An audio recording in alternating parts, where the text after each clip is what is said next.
Wawasan kepada kita semua, amin ya rabbal alamin. Allah subhanahu wa ta'ala telah berfirman di dalam ayat Al-Quran, a'udzu billahi minasyaitonir rajim, bismillahirrahmanirrahim. Laqad ja'akum rasulun min anfusikum azizun 'alaihi ma anittum harisun 'alaikum bil mu'minina raufur rahim. Sungguh datang kepada kalian semua rasulun, seorang rasul, azizun 'alaihi ma anittum, yang beliau itu merasa masyaqqah, merasa berat, merasa tersiksa, ma'anittum, dari sesuatu yang membuat umat Islam ini berat. Artinya dalam ayat ini Allah subhanahu wa ta'ala memberikan sebuah pelajaran bagi kita semua, bahwasanya Rasulullah sallallahu alaihi wasallam itu merupakan sosok yang luar biasa, sosok yang agung. Beliau adalah seseorang yang paling mulia di sisi Allah subhanahu wa ta'ala. Namun demikian, dalam kesempatan yang berbahagia ini, alhamdulillah, kita berkumpul bersama-sama, kita bertolabul ilmi bersama-sama, untuk bersama-sama mempelajari bagaimana kehidupan Rasulullah sallallahu alaihi wasallam. Tentu yang menjadi motivasi akan kumpulnya kita semua dalam pertemuan kali ini tidak lain dan tidak bukan kecuali mahabbah, kecuali cinta kepada Rasulullah sallallahu alaihi wasallam. Nah, tentunya bagaimana Rasulullah sallallahu alaihi wasallam akhlak beliau dalam mengajari para sahabat, dalam mengajari kepada putra-putri beliau, kepada sanak famili beliau, di mana pada suatu hari Rasulullah sallallahu alaihi wasallam ditanya oleh sebagian sahabat, "Ya Rasulullah, wahai Rasulullah, nas'aluka murafaqataka fil jannah." Wahai Rasulullah, kami ini ingin engkau temani di dalam surga. Kami para sahabat memiliki sebuah keinginan, yaitu masuk ke dalam surga bersama Rasulullah sallallahu alaihi wasallam. Lalu apa kata Rasulullah? Maka kata Rasulullah, "A'inni bi kasrati ibadatik." Wahai para sahabat, tolonglah diriku dengan memperbanyak ibadah. Begitu juga dalam hadis yang lain, Rasulullah sallallahu alaihi wasallam memberikan pesan kepada salah satu putrinya, yaitu Sayyidah Fatimah Az-Zahra. Apa kata Rasulullah? "Ya Fatimah, wahai Fatimah, angkidi nafsaki minan nar." Tolonglah dirimu sendiri dari api neraka. Fa inni la ughni anki minallahi syai'a. Karena sesungguhnya aku ini tidak dapat memberikan pertolongan kepadamu di sisi Allah subhanahu wa ta'ala. Artinya dari beberapa ayat yang sudah kita bacakan, dari beberapa hadis yang sudah saya jelaskan, di sini Rasulullah sallallahu alaihi wasallam memberikan suatu akhlak yang mulia kepada kita semua, bahwa meskipun seseorang memiliki kedekatan yang luar biasa dengan Rasulullah sallallahu alaihi wasallam, tetap Rasulullah tidak mengatakan kepada mereka para sahabat, wahai sahabat, tenanglah, engkau pasti akan mendapatkan syafaatku. Tidak. Tetapi Rasulullah Sallallahu Alaihi Wasallam memerintahkan kepada sahabat-sahabatnya, memerintahkan kepada putrinya untuk menjadi seseorang yang beriman, memiliki ibadah yang banyak. Nah, maka itu adalah satu gambaran yang luar biasa dari Rasulullah Sallallahu Alaihi Wasallam yang patut kita tiru, patut kita suri tauladani, yang patut kita jadikan sebagai objek dalam meniru tingkah laku Rasulullah Sallallahu Alaihi Wasallam. Itu sekilas mengenai Rasulullah Sallallahu Alaihi Wasallam.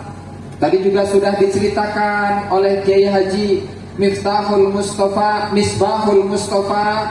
mengenai bagaimana kelahiran Rasulullah Sallallahu Alaihi Wasallam, bagaimana umat ini mulia, bagaimana umat ini dengan datangnya Rasulullah Sallallahu Alaihi Wasallam menjadi umat yang paling utama di antara umat-umat yang lainnya. Maka dari apa yang disampaikan oleh beliau, dari ayat yang sudah kita kaji barusan, kita harus introspeksi diri, terutama bagaimana kita ini mempelajari kesejarahan dari Rasulullah Sallallahu Alaihi Wasallam. Rasulullah itu tidak pernah menjamin kepada seseorang akan syafaat, akan pertolongan lantaran ada unsur kedekatan, unsur kerabat antara Rasulullah dengan kerabat-kerabatnya, antara Rasulullah dengan sahabat-sahabatnya, antara Rasulullah dengan putrinya sekalipun. Maka dari situlah kenapa ajaran dari Rasulullah, agama yang dibawa oleh Rasulullah Sallallahu Alaihi Wasallam itu sampai kepada kita semua. Ini mohon maaf jika jadi pulau niku aslinya yang jauh itu, saya setuju. Pulau niku aslinya yang Purwodadi. Nah, cuman saking tahun 2016 niku pindah ke Banten. Cuman pulau niku buatan pate lancar. Nah, napa ngomong bahasa Jawa nih kasar, buatan pena. Makanya nyuwun ngapunten Kiai, para jamaah semuanya, mohon maaf jika saya ini tidak bisa menyampaikan secara lancar menggunakan bahasa Jawa lantaran kurang biasa nih Kiai ini. Nah, alhamdulillah, kembali kepada materi, bahwasanya Indonesia, bahwasanya Nusantara itu dimasuki agama Islam, atau agama Islam itu tersebar di Pulau Jawa. Niku yang bawa itu siapa, Bu? Yang menyebarkan agama Islam di Nusantara itu siapa, Bu? Wali Songo. Tahunnya tahun pinten, Gus? Amin, ya. Secara umum abad 13-14 ya. Nah, namun di sini saya akan menceritakan bahwasanya Islam sampai ke bumi Nusantara itu ternyata di abad-abad awal, di abad-abad kedua Hijriah. Lah kok bisa, dari mana ini? Terus Wali Songo itu asalnya dari mana? Apakah langsung dari Arab? Apakah Wali Songo itu langsung datangnya dari Hadramut? Apakah dari Yaman? Ataukah dari India? Ataukah dari Pakistan? Ataukah dari Cina? Atau mana ini, Bu? Wali Songo itu saking pundi, Bu? Mesir? Waduh, saking Mesir. Banyak versi banyak versi yang menyatakan tentang asal-usul Wali Songo. Ada yang mengatakan dari Yaman, yang leluhurnya namanya itu Imam Abdul Malik Azamat Khan. Ada yang mengatakan dari Cina, yang katanya leluhurnya itu adalah As-Sayyidul Ajal.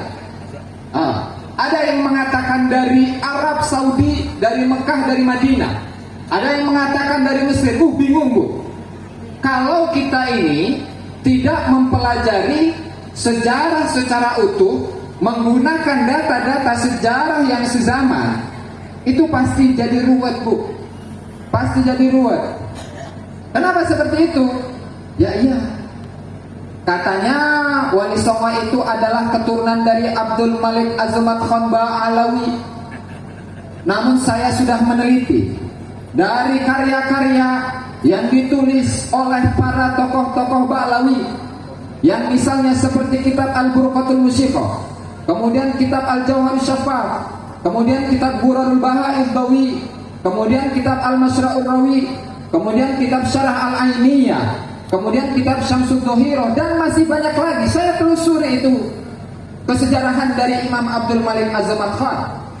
Tetapi dari kitab-kitab yang ditulis oleh para sejarawan-sejarawan Ba'alawi, saya tidak menemukan siapa saja yang menjadi keturunan dari Imam Abdul Malik Azamat Khan yang diklaim oleh mereka keturunan-keturunannya itu adalah para Wali Songo. Saya tidak menemukan.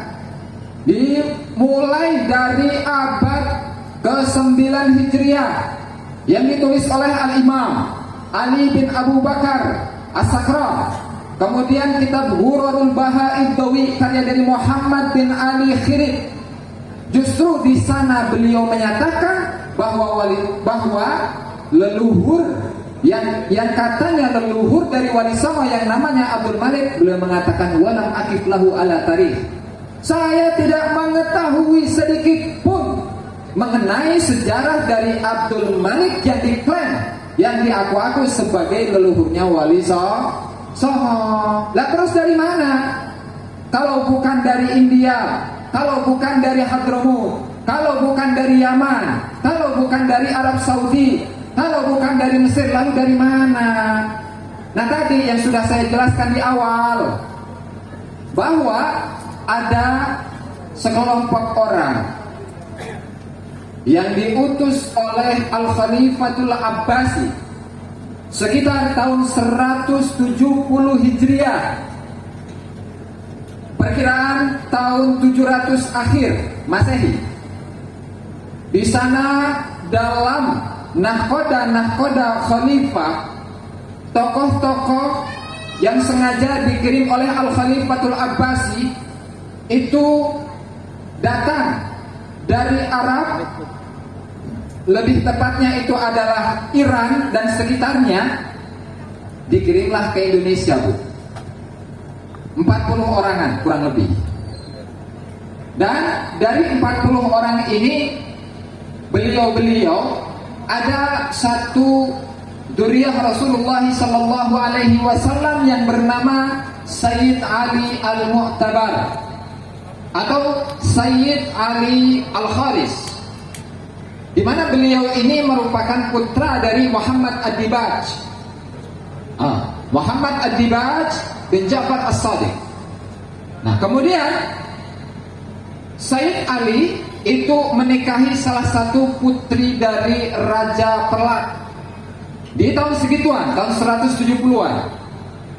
Kemudian melahirkanlah seorang anak, seorang putra laki-laki yang bernama Sayyid Maulana Abdul Aziz Shah, yang merupakan Raja Perlat untuk pertama kalinya, kerajaan Islam di Nusantara.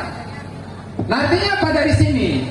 Dari sini sudah membuktikan bahwasanya Nusantara itu sudah dimasuki oleh agama Islam. Agama Islam itu sudah tersebar di Nusantara ini semenjak abad kedua Hijriah.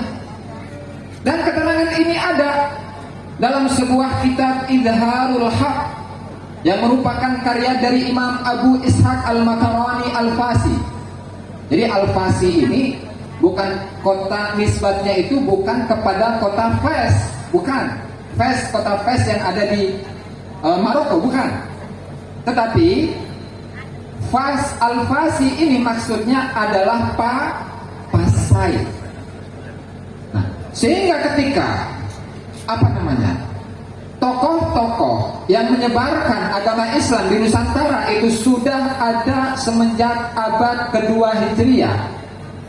Lalu kemudian beliau-beliau ini beranak pinak, menurunkan keturunan-keturunan, para raja, para orang-orang yang terhormat, kemudian menurunkan Al-Malikus Saleh, kemudian menurunkan Al-Malikus Zahir, kemudian menurunkan Raja atau Al-Malik Zainal Abidin, atau yang dikenal dengan Malik Ibrahim. Maka dari Malik Ibrahim atau Raja Ibrahim ini menurunkan sebagian besar dari Wali Songo yang menyebarkan agama Islam di Pulau Jawa. Ngerti napa mboten, Bu? Bu, ngertos napa mboten? Saged dipahami napa mboten, Bu? Ngantuk napa mboten, Bu? Nah ngantuk kok kula nggih sami-sami ngantuk nggih, Bu. Kula langsung mantuk saking mriki. Masya Allah, jadi itulah rangkaian dari kesejarahan Wali Songo yang diteliti, ditelusuri oleh sahabat-sahabat yang memang mendalami kesejarahan Wali Songo. Masya Allah, kita punya teman yang ada di Jawa Timur menelusuri Wali Songo, kesejarahan Wali Songo.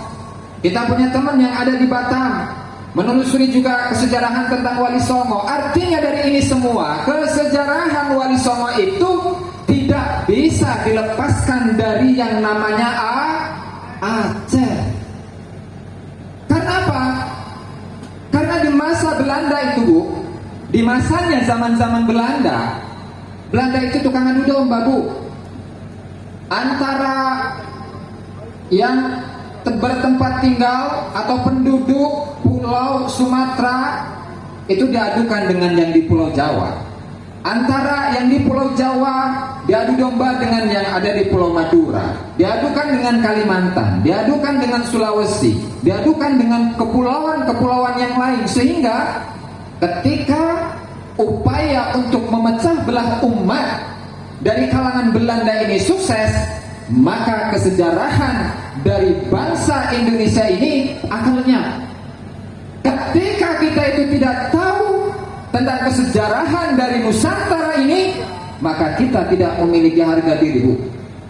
Tidak memiliki harga diri. Karena apa? Karena ada gerakan-gerakan yang sengaja untuk membelokkan kesejarahan kita di masa lalu, bahwa yang mempunyai jasa terbesar itu adalah kelompok mereka, Bu. Kelompok mereka yang membuat bendera merah putih itu mereka. Yang mencanangkan, yang memberikan masukan atas berdirinya NU itu mereka. Yang menentukan hari kemerdekaan bangsa Indonesia itu mereka juga. Lalu leluhur-leluhur kita, mbah buyut kita itu ngapain, Bu? Mbah buyut kita, nenek moyang kita itu ngapain kalau semuanya itu diambil oleh mereka, Bu?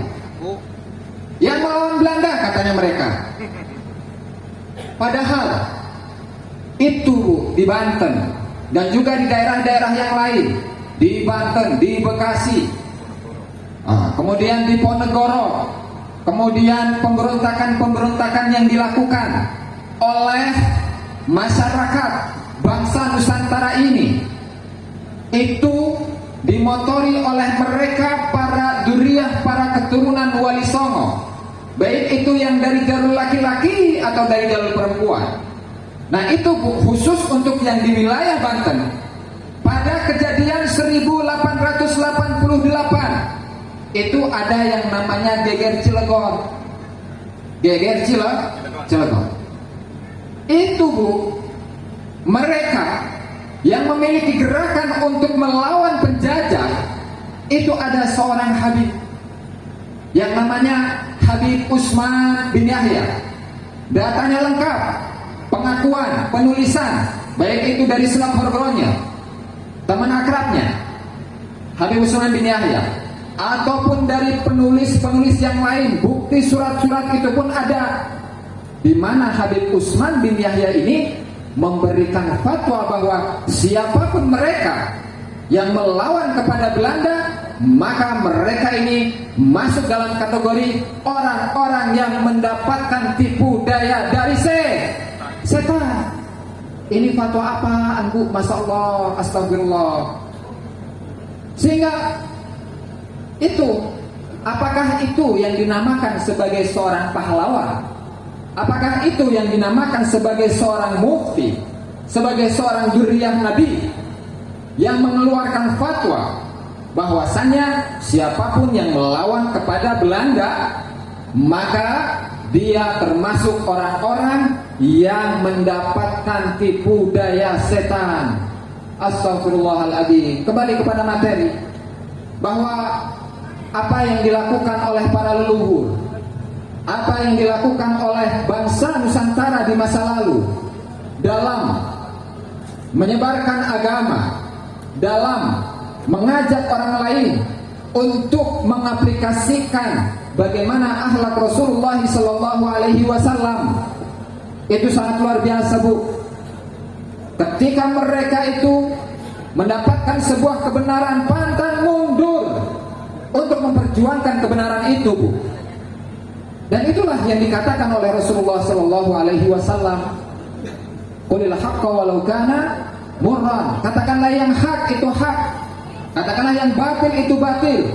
Jadi tidak ada ajaran dari Rasulullah yang mengatakan, yang menyatakan bahwa ketika mereka yang mengaku sebagai keturunan Rasulullah sallallahu alaihi wasallam, dan mereka selalu menakut-nakuti kepada masyarakat, ketika kalian itu mengkritisi nasab kami, maka kalian itu akan kualat. Nggak ada, Bu. Nggak ada. Dalam ajaran agama itu nggak ada. Tadi sudah diberi contoh oleh Rasulullah. Tadi sudah diberi contoh oleh Rasulullah mengenai putrinya. Bagaimana kita tidak melihat bagaimana kasih sayangnya Rasulullah sallallahu alaihi wasallam kepada Siti Fatimah Zahra, yang mana Rasulullah mewanti-wanti kepada putri beliau Siti Fatimah Zahra, ya Fatimah, wahai Fatimah, ya binti, wahai anakku, angkidi nafsaki minan nar. Selamatkanlah dirimu dari api neraka. Selamatkanlah dirimu dari api neraka. Selamatkanlah dirimu dari api neraka. Ini yang diajak bicara oleh Rasulullah itu putrinya sendiri, Bu. Putrinya sendiri, Siti Fatimah. Bagaimana tidak sayangnya Rasulullah sallallahu alaihi wasallam kepada Siti Fatimah? Apakah lalu kemudian Rasulullah itu mengatakan kepada putrinya, wahai Fatimah, karena engkau ini adalah anakku, engkau adalah orang yang paling aku kasihi, engkau ini adalah orang yang paling aku sayangi, sehingga udah gak apa-apa, gak sholat, gak masalah, gak sholat. Apakah Rasulullah seperti itu? Enggak ada. Ini langsung anaknya, putrinya Rasulullah sallallahu alaihi wasallam. Putrinya Rasulullah, bayangkan. Kita bayangkan putri Rasulullah, darah daging Rasulullah, seperti itu kan oleh Rasulullah sallallahu alaihi wasallam. Maka mereka siapa mereka itu, Bu? Yang ngaku-ngaku sebagai anak cucu Rasulullah, siapa, Bu? Siapa, Bu? Habib. Siapa? Habib. Bukan saya yang ngomong ya? Oh ya, siapa? Ketika apapun itu, baik mereka itu menjadi ahli maksiat, baik itu mereka mabok-mabokan, tidak sholat, tidak zakat, kemudian mereka pun juga menyatakan barang siapa yang menyatakan dari orang-orang selain golongan mereka yang memiliki ilmu tidak boleh sama dengan kami, tidak boleh merasa bahwa dirinya sama dengan kami, maka statement, maka pendapat, maka ucapan yang seperti itu adalah salah.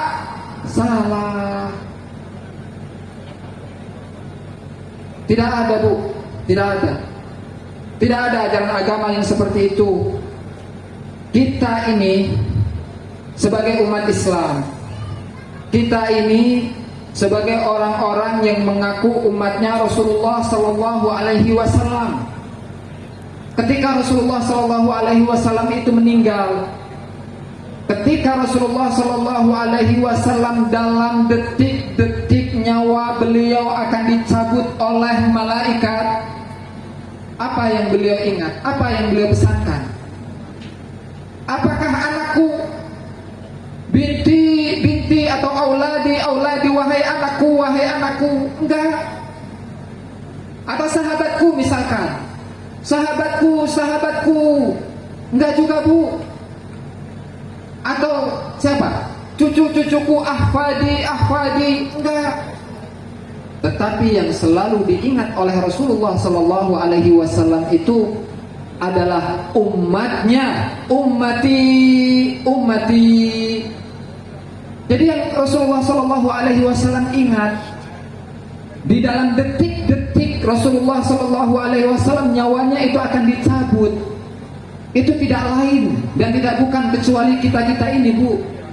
Mudah-mudahan kita ini diaku menjadi umatnya Rasulullah Sallallahu Alaihi Wasallam. Amin ya rabbal alamin.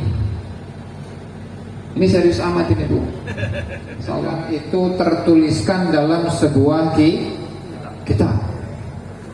Nah, ini ada satu keterangan yang ada di dalam kitab An-Nahrul Maurud karya dari Habib Idrus bin Umar Al-Habsyi, jilid 2 halaman 167.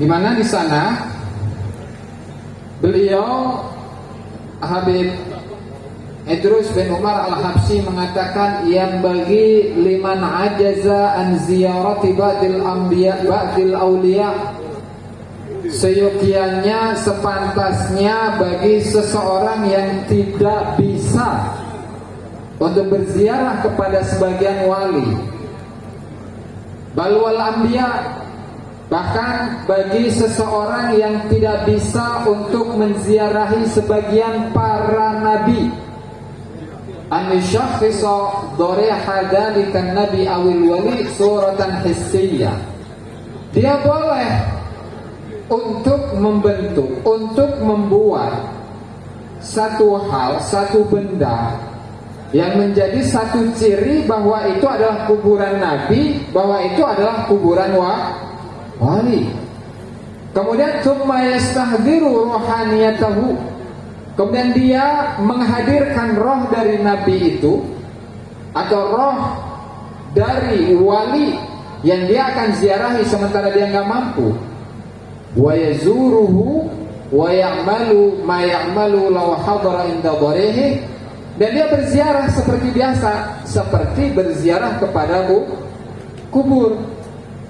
Artinya dalam kitab ini sudah ada ajaran untuk membuat sebuah kuburan palsu. Makanya hati-hati ibu-ibu, bapak-bapak, serta masyarakat kabupaten atau kota Tegal. Hati-hati, leluhur-leluhur kita yang namanya itu tidak diketahui, atau misalkan ada kuburan-kuburan kuno yang kebetulan tidak dirawat oleh anak cucunya. Hati-hati, Bu. Nanti kuburan tersebut bisa menjadi kuburan Habib. Tujuannya apa? Tadi pembelokan sejarah. Tujuannya adalah pembelokan sejarah, dan itu sudah menjadi bukti di mana kemarin di kejadian yang ada di Kecamatan Ulijami, Pemalang, di mana seorang yang awalnya itu adalah tukang kuda, Bapak Amir. Nah, kemudian karena ada salah satu cucunya yang belajar, berguru kepada oknum Habib, nah lalu disebutkanlah bahwasanya Bapak Amir ini adalah Habib, sehingga dibangunlah itu kuburan, ya, dan diyakinkan kepada masyarakat bahwa itu adalah kuburan seorang Habib, seorang ulama besar, seorang wali, sementara tokoh yang hidup yaitu Bapak Amir tidaklah seperti itu ketika beliau hidup. Dan ini ternyata sudah terjadi sejak dulu, Bu. Yaitu diambil dari kitab Fathur Rahimir Rahman, salah satu karya dari Habib Umar bin Abdurrahman Sahibul Hamra, di mana di sana ketika menceritakan tentang leluhurnya para habaib, leluhurnya Ba'alawi yang bernama, yang diklaim mereka sebagai leluhur mereka, yang bernama Imam Ahmad bin Isa, itu di abad 9 Hijriah itu nggak ada kuburannya, nggak ada kuburannya, Bu. Saya bacakan teksnya. Nah, ini saya berbicara tentang data, ya. Di mana di sana wadufina fi shi'biha wa lam yu'rafil ana maudhi'u qabrihi. Dan Ahmad bin Isa yang diklaim sebagai leluhur para habaib itu makamnya sekarang nggak diketahui, tetapi diziarahi oleh Syekh Abdullah bin Abu Bakar Al-Idrus, kemudian Syekh Abdurrahman As-Saqaf.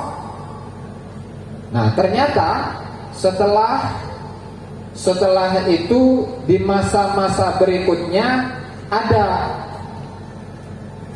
Habib tadi menceritakan kultu warwaihul unsi fi arjaihi faiha, dan aroma yang wangi itu semerbak di sekeliling desa Husaisah. Kemudian yus'iru anna fihi ruhan zakiyatan salihah, yang di situ menunjukkan bahwa dalam tempat yang tadi tidak jelas posisi dan lokasi kuburannya itu tidak jelas, di situ menunjukkan bahwa di sana ada roh yang suci yang dikuburkan di sana. Artinya apa? Artinya cara untuk mengetahui atau cara untuk menentukan bahwa yang dimakamkan di situ adalah Imam Ahmad bin Isa itu adalah melalui ronsen kuburan, Bu. Jadi sudah ada dari zaman dulu, Bu. Sehingga sekarang itu hanya menjadi generasi penerus itu saja. Nah, itu barangkali yang dapat saya sampaikan dalam kesempatan kali ini. Mudah-mudahan apa yang kita kaji pada malam hari ini membawa manfaat, memberikan pencerahan untuk kita semua, dan menjadi pembelajaran untuk kita dan generasi-generasi pelanjutnya. Amin ya rabbal alamin. Sebelum saya tutup, saya terbiasa untuk mendoakan umat Islam, Bu. Jadi jangan dikira kelompok Kiai Haji Imaduddin Usman Al-Bantani serta para peneliti-penelitinya, yang diantaranya adalah saya, itu menyebarkan kesimpulan penelitian yang disampaikan oleh Kiai Haji Imaduddin dan kawan-kawan itu berdasarkan atas kebencian, bukan. Kami berbicara atas data.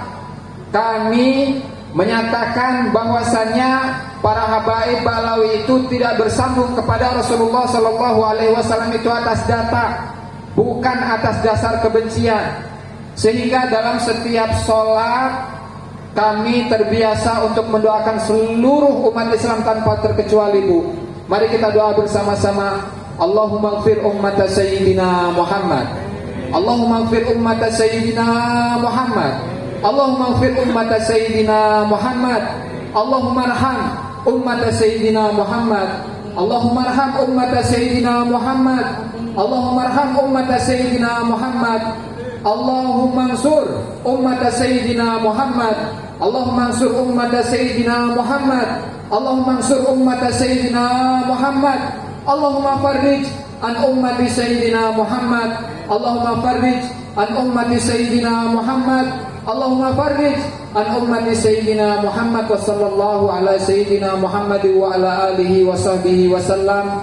Walhamdulillahi rabbil alamin. Barangkali itu saja yang dapat saya sampaikan dalam kesempatan kali ini. Mudah-mudahan bermanfaat untuk kita semua. Jika ada kata-kata yang salah, mohon maaf yang sebesar-besarnya.